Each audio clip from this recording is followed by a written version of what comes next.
Hello viewers, you are highly welcome to my YouTube channel. In today's tutorial today, we are going to be looking at this question on this board. But if you have not subscribed to my YouTube channel, consider subscribing today. Hit on the bell icon so that you'll be notified anytime you upload a new content. Also, do not forget to follow our Facebook page, ShittuMathematicsClass.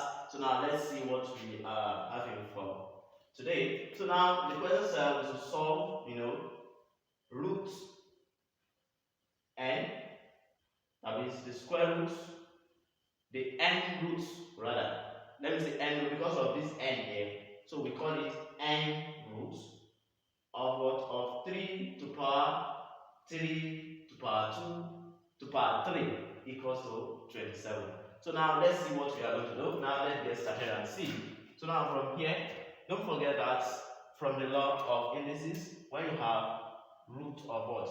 We have this of a. This can actually be written. Let's say we have this can actually be written as 8 power 1 over 2, and also let's say we have 8 to power 3. This can be 8 to power 1 over 3. So the same thing if you have square root of n, square root of a. I mean the nth root of a is going to be 8 to power 1 over n. Are you getting now? So we are going to use this idea here. Are you getting now? By taking this nth root, to be as power. Are you getting it now? And that is what we are going to do.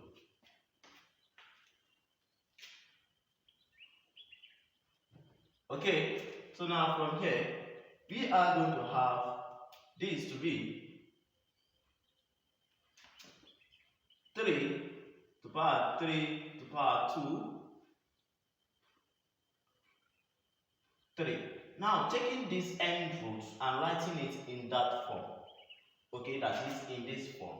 Root n a. We are going to have roots and the nth roots. So we are going to have a to power 1 over n. So the same thing we are going to do here.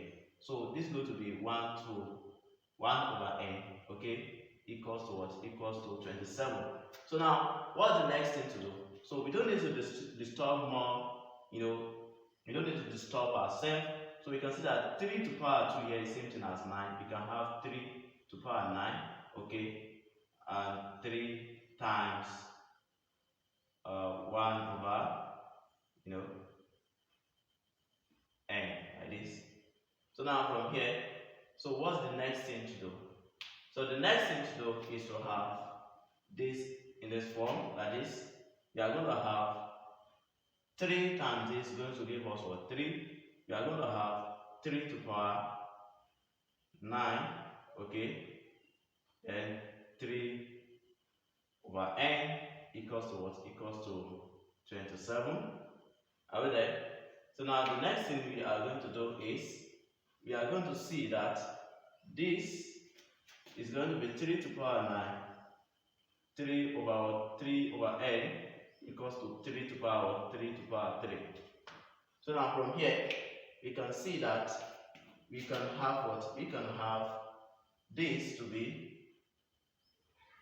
3 to power 9, and this is going to be 27 over n equals to 3 to power 3. Now don't forget that from the law of indices, whenever you are having this kind of situation, so you can see that the two bases are equal, therefore we need to bring down the powers, okay? Then we are going to have what? This is not part of it. We are going to have 27 over n, then equals to what? Equals to 3. Okay? So now from here, what are you going to do? We see that when you try to cross, do cross multiplication, we are going to have 3n to be equals to what? 27. So now from here, what do? We divide by what? By 3. So this we cancel this. We have n to be equals to 27 by 3 is going to what? We are going to have 9, and that is the solution to the problem. Okay? N is equals to 9. That is, we have nth root, not 9th root here. I get it now. So if you find this class very interesting, do not hesitate to follow our Facebook page. Also subscribe to our YouTube channel so that you'll be able to be notified. Hit on the bell icon so that you'll be able to notify anytime we upload any content. Thank you for watching. Bye.